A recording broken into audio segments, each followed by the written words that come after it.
welcome to the NewsX Sunday Guardian Roundtable. Today we are discussing the JNU crisis. For this I have with me Sambit, Patra, National Spokesperson BJP, Siddharth Varadarajan, founding editor of the Wire.in, Rajeev Chandrasekhar, an independent MP from the Rajya Sabha, and Manish Tewari, former Union Minister and also National Spokesperson for the Congress Party.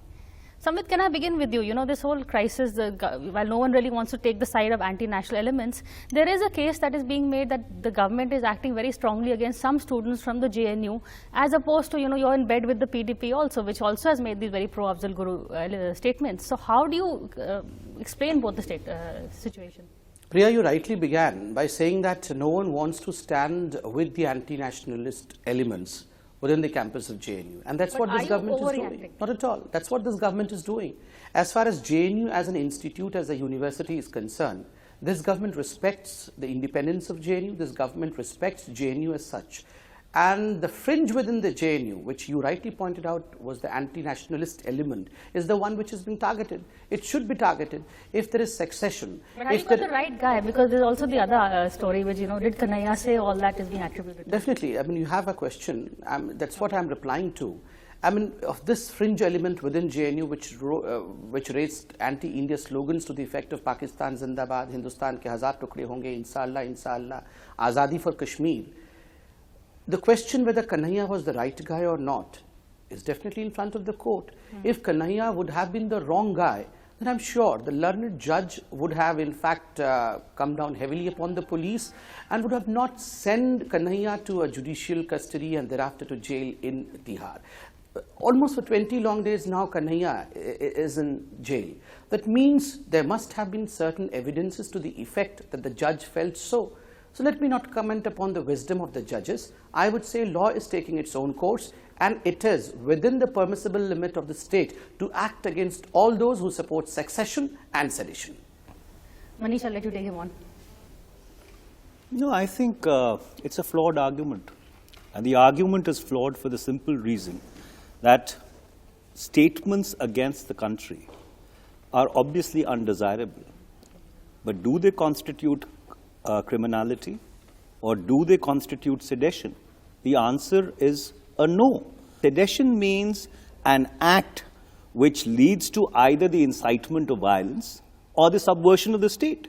So therefore, therefore, given that the law is laid down with clarity, this particular FIR is not going to stand in court. But unfortunately, in this country, the process is the punishment. So therefore, you send a man behind bars and after that, leave him to the tender mercies of the law in order to prove that he's innocent. And that's exactly what has happened in this particular instance. You see, the larger game plan is different. The larger game plan seems to be that those who are opposed to us characterize them as anti-national. So therefore, anti-government is becoming synonymous with anti-national, and that is the manner in which you stifle dissent. And number two, there is a pattern. There is a pattern to change the fundamental narrative of India. If you look at it from the Central Board of Film Certification, FTII, IIMC, Hyderabad Central University, JNU, there is an undercurrent. There is a common strain which flows through it. Then you had the Home Minister of India saying that Hafiz Saeed is responsible for what happened in JNU. Now for the Home Minister, to make such an irresponsible statement, for the lack of a better word, is only indicative that this is not something coincidental. This is a calibrated, premeditated design to polarize this country. Okay. I know you want to comment, but let me I'll just take 10 seconds. I mean, number one, he came out with technicalities that, well, whether it is sedition or not is a technical issue. But let me remind Manish of the very fact that if you would go back to the UPA's regime, there was Asim Trivedi's case. Because of certain cartoons, he was put behind bars with the charges of sedition. People have been coming to me everywhere and telling me, what's happening in JNU? It needs to be dealt with an iron fist. No one wants this kind of balkanization in the country. Well, yes, as far as the concern is concerned, that whether it's against JNU, no. I have still maintained it is not against JNU, it is just against the fringe. Hindustan के 100 टुकड़े होंगे is not against BJP or RSS. It is against the state of India. Kashmir needs Azadi is not against RSS or BJP. It is against the ethos of India. So we have to know where to draw a political line. Rajeev, do you agree with him? And also what, Manish has said, there's sort of a panic situation that they are trying to change the narrative, whether in Pune, whether in Hyderabad. No, look, I mean, I think the Congress spokesperson will say what he has to say, and he will make it a conspiracy. I don't see this in an Oliver Stone-ish conspiracy term. I think there was a prima facie case that there were some people in JNU that were skating the narrow on the law in terms of incitement and saying things that were anti-national. Okay. Now, what should the government do in that circumstance? You can take two views. You can stand by on the side, or you can file a police case and have that matter adjudicated in court, which is what the government did. So I don't particularly see anything wrong in the police filing a case and putting that into adjudication in a court, and if the gentleman is innocent and there is no evidence, he will be acquitted. Now, to argue that the process is the punishment is arguing that the entire criminal justice system in India is driven by anybody who's in the process being guilty. That's not the point. The point is, I think they did what they had to do vis-a-vis an alleged case of incitement. What went wrong with the narrative after that was all this hooliganism. And I think that has, in a sense, made this more of a heavy-handed, a perception that this is a state versus a group of people, when this should just have been some people are alleged to have committed a crime, they've broken a law, file a case, take them to court. If they're guilty, let them suffer. If they're innocent, they'll be out. So is the government using a hammer to swat a fly at the end of the day? I want to make a few points, and I will answer your question. I think that this is a classic case of what can go wrong when law enforcement is politicized, when political impulses and political calculations drive the enforcement of law. Consequence number one was what I consider the idiotic arrest of Kanhaiya Kumar. I say idiotic because any man like a police commissioner who knows the political history of India will tell you that a leader of AISF, which is a constituent of the CPI, to think that a leader of this party can shout slogans for the independence of Kashmir tells us that our police chief and our home minister and all the notables who are driving this process don't even understand the political history of India and what these parties are. Second aspect of the politicization of law is Rajnath Singh issues an order. I want sakt se sakt karwai.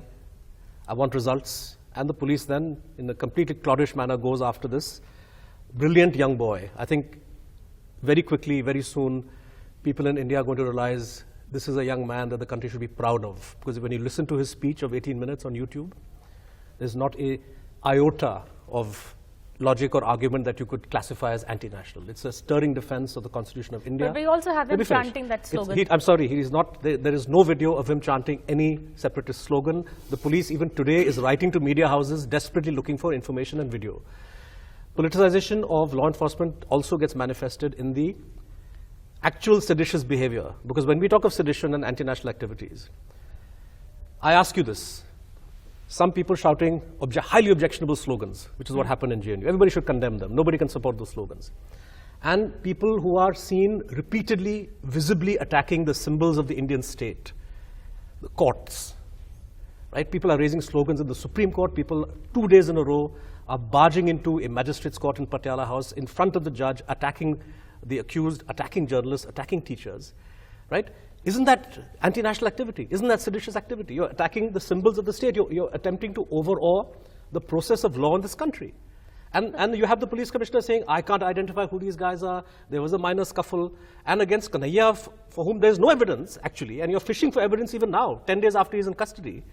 Cultural evening that was to be organized on the fateful night of 9th February had its poster pasted everywhere in the university campus 10 days prior to the cultural evening. And the posters clearly stated against the judicial killing of Afzal Guru and Maqbool Bhatt, point number one. Point number two, for the self-determination of the people of Jammu and Kashmir, for Azadi of Kashmir. I hold this as unconstitutional, A, because as with the same argument that my friend is giving, it was against Supreme Court ethos because it was not judicial killing, it was a judicial process, rightful so.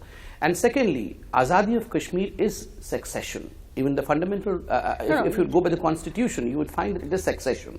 But so see, naturally, you haven't answered my question on how no, you're supporting someone like Mehbooba and then you come I'll down come so to that. heavily. I'll surely come to that. But number one, as far as Kanhaiya is concerned, as the JNU president, he should have first opposed it, number one. Number two, despite the fact that The JNU Vice Chancellor should have. Yeah, he's the one in charge of the, and that's like saying Narendra Modi is responsible for every comment made by his ministers. That time you don't hold him responsible. Let me complete. Number two, despite the fact that the JNU administration cancelled the permission to the cultural evening, the president and the other faculties were present to facilitate it. That itself is against the ethos of what the duty of president is. But it has been that's cancelled by the administrative administration. Yeah, may I come in of for the a moment? university, May I of the come in for a ministry. moment? You see, this argument is again, for the lack of a better word, flawed. What is the position of the PDP on Afzal Guru? The PDP, after it formed a government with the Bharatiya Janata Party, its legislators circulated a memorandum clearly saying that they believe that the killing of Afzal Guru, and they use the word killing, is a travesty of justice. Mufti Muhammad Saeed wrote a letter to the then Prime Minister of India, Dr. Manmohan Singh, condemning the execution of Afzal Guru. So therefore, there is no contradiction between trying somebody for sedition, for organizing an event in Jawaharlal Nehru University, or let's presume he organized it for organizing an event in Jawaharlal Nehru University, which I may consider wrong, and being in bed with the PDP, which has the same position. Number two, maybe Dr. Patra would not recall, but let me jog his memory. 27th of February 1984, the current Chief Minister of Punjab, Prakash Singh Badal, burnt the Constitution of India outside the gates of Parliament. I think the fact is that it became political very quickly when political leaders started visiting JNU and started posturing. So from then on, it was a free-for-all, and then to blame the Home Minister or to blame the Congress leader, I mean, I think then we're getting into an area where it's very difficult to unravel. It became political, number one. Number two, I would resist completely this suggestion that the police must become history experts. There is nothing in the law that says I should not arrest somebody because his grandfather was a freedom fighter. To make the argument that the AISF is a CPI affiliate and therefore the union president of the AISF should not be touched on grounds of sedition is a weak argument. When people went there and made this about free speech, then somebody made this about terrorism, then it just snowballed into something out of control. Yeah, but false FIRs, malicious prosecution, Mr. Chandrasekhar, is also a reality in this country. The utilization of the police as an instrument of terror is unfortunately also a reality in this country. When you say freedom of speech, let me just make this point. Rajeev, allow me to complete. You see, when you allow or when you use the instrumentalities of the state in order to carry out your ulterior political agenda, that is something which is wrong. That is your point of view, Manish. This is a classical textbook case of the misuse of state authority. Let Siddharth come in. Let Siddharth come in. I think Rajeev is getting the sequencing a little wrong here, right? An incident happens on February 9th. Correct. TV channels start to talk about it. The police, by the way, were present in campus on the 9th, as they are required to be whenever events of this kind happen. Right. Intelligence Bureau was also there because there was clearly apprehension if an event is advertised 3 weeks in advance as advocating the secession of India, secession of J&K, it stands to reason that IB would have been there, right? It takes 2 days for them, they don't react. The process of law gets triggered after the government starts looking at the coverage on some of these media channels, and then the Home Minister issues a statement. The arrest follows his statement. Right? So the first politician to leap into this, you can say he's a Home Minister, he's not a politician, but he makes the statement that सख्त से सख्त कार्रवाई का आदेश मैंने दिया है. उसके बाद the police goes in. I agree with you. Police chief cannot be a history expert, right? But there is something known as an investigation that you do prior to an arrest. Prima facie, yes. Yeah, so you do an investigation before you arrest somebody, right? It takes not even a day to understand what is the personality of this person, what is the evidence you have. The Home Ministry officials are privately saying that we don't have the evidence, right? So they rushed in and grabbed this boy. Politicization, obviously, when the parties are going to leap in. So Congress Party, CPI, whose cadre has been arrested, are going to react in this way, right? So, and as for you mentioned Asim Trivedi, which is, by the way, a contribution of your party in Maharashtra. We shouldn't forget that. You should also mention what the High Court said when they released Asim Trivedi. They said sedition, as you pointed out, sedition applies when there is advocacy of violence. Exactly. And they ordered the Maharashtra government to issue a circular clarifying the position to all police stations in the state that you will not proceed in a sedition case unless there is a clear incitement to violence. So that's what, and Asim Trivedi is the last higher court judgment we have on sedition. No, a lot of hands are raised up, but I need to take a quick break. But as you can see, this discussion is just starting, so we'll be back soon.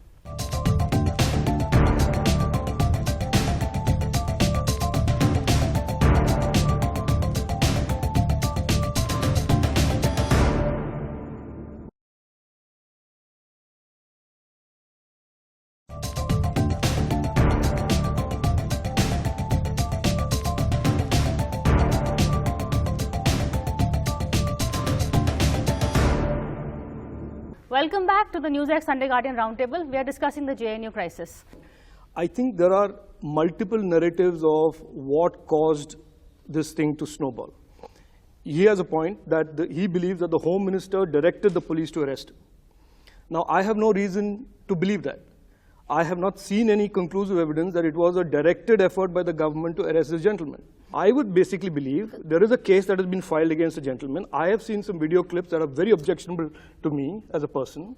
I am quite upset that there are people in the JNU going out and screaming Azad Kashmir and break up India and so on and so forth. I am agitated. I would also like to see justice done. And effectively, the police has filed a case, and the case will be adjudicated in court.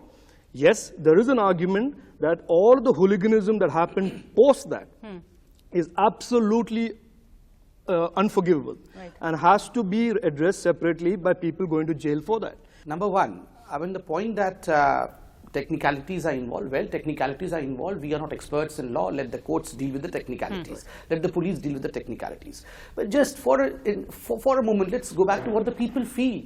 Put on the television and see what's happening. It's not just 3 people shouting against country. We have hundreds of them. If we have gone, I have watched people are coming and telling you one Priya, thing, people are coming to Manish and telling him another thing. Listen to me. Manish will keep his voice. I'll keep my voice. I mean, let me remind you of something which happened 15 days ago in Pakistan. In Pakistan, there was a Pakistani guy who was a fan of Indian cricketer Virat Kohli. He unfurled the Indian tricolour in his home when Virat Kohli won and secured a century. He was immediately arrested. He was taken to the jail. He serves 10-year jail. I don't want that India should become a Pakistan. But all I suggest is, did Bilawal Bhutto go to his house sitting in favor of this boy? No, he did not. But our Bilawal Bhutto. He should have. But our Bilawal Bhutto, our Rahul Gandhi, goes and sit down in favor of such kind of people. But shouldn't Bilawal have gone? Please complete. Shouldn't he have gone to stand in solidarity with that person? He should not have. Because there's a law there in the country. National and anti. In the national issues, look, there was a terrorist attack in France. We saw as to how their political parties behaved. We had Pathankot. We saw as to how our political parties behaved. Okay, let's talk about Rahul Gandhi going to JNU. That's a very interesting. Priya, unfortunately, you know, what Samuel Johnson said 2-3 centuries ago is correct. You know, patriotism is unfortunately the last resort of scoundrels. And therefore, you know, to try and define the debate in terms of nationalism and anti-nationalism is perhaps the worst kind of constitutional subversion which can take place. And now I'll tell you. You see, the Indian state has always behaved in a very, very mature manner. Aren't you talking to the Hurriyat? Isn't the Hurriyat advocating the secession of Kashmir? They are not talking to the Hurriyat. They are talking to the Hurriyat. There are back channels to the Hurriyat even as we speak. They may have objections to Hurriyat meeting the Pakistani High Commissioner, but aren't they talking to Maulvi Omar Farooq and all these guys? Aren't they talking to the NSCN? And Mr. Vajpayee spoke to them. One second, allow me to complete. The Indian state behaves in a mature and responsible manner in order to assimilate and imbibe streams which are outside the mainstream into the mainstream. You do not do it in the reverse. And therefore, for Mr. Rahul Gandhi to go there. What did Mr. Rahul Gandhi go for? Mr. Rahul Gandhi did not go there to support any anti-national slogans which were shouted. He went there to protest against the cloddish, ham-handed command performance of the NDA government in looking for mythical anti-national elements in women's hostels. That's what he went against. He never said that. Did Rahul make He a never mistake? speak about in women empowerment there. He didn't speak about women empowerment. It's not a question of women empowerment. I mean, the state behaves in such a stupid manner that you actually go around raiding women's hostels. I mean, for Christ's sake, file an FIR. He's not a bloody criminal who's going to run away. Summon him. He will. Let Siddharth have the last word. He will come and appear. If I can let's put the politics aside for a minute. Yeah.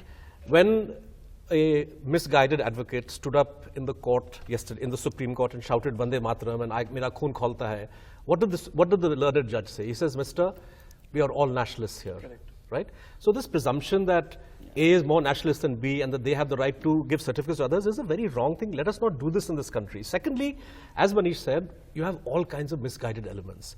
But when you have fools and idiots and misguided people talking nonsense, the state has to have the statecraft. Politicians need to know how do you deal with these guys, right? Not every statement requires an arrest. Not every shouting of slogans requires a slapping of sedition charges. The state must have the power to discriminate, to show, deciding what is what, how we deal with each of these challenges, right? So a sledgehammer when you're confronted with this, and when gundas do all kinds of open, criminal activities on Patiala House and nothing happens, that tells you that the process of law enforcement is completely compromised. Manish may have had a saying that, well, patriotism is the last gate of a scoundrel, last escape of a scoundrel. Let me be a scoundrel, but let me at least not be an anti-nationalist. India will survive the slogans of those misguided. Priya, let me tell you, I do not require a lecture from anybody on nationalism. As someone who's seen his family sacrifice for the cause of this country, I don't think I require a lecture from anybody. I don't require a lecture from anybody. The fact is that here you have a bunch of people in government who do not know how to govern. You do not use a sledgehammer to swat a fly, and if you are doing then you are doing it deliberately with an intent to polarize this country on communal lines because there are elections coming up. That's our charge. Well, quickly, I can see you shaking No, your head. I continue to maintain there are people who've broken the law or allegedly broken the law in the university. They must be prosecuted. They must be given a fair opportunity of defending themselves, and that is where it should start, and that's where it should end. The rest of it is just complete Delhi hot air. Yeah, but have they broken the law? If they have. No, have they broken the That law? is what the court At least will first decide. determine that. No, that is what the court is for. Before registering an you don't FIR, determine, before I don't registering determine. an Okay, so FIR, no one here determine is on the whether side of law has been anti-national broken or not. elements, but it's the handling of the situation that's really being debated here. But from us, that's all this week. Thank you for watching this edition of Roundtable. We'll see you again same time next week.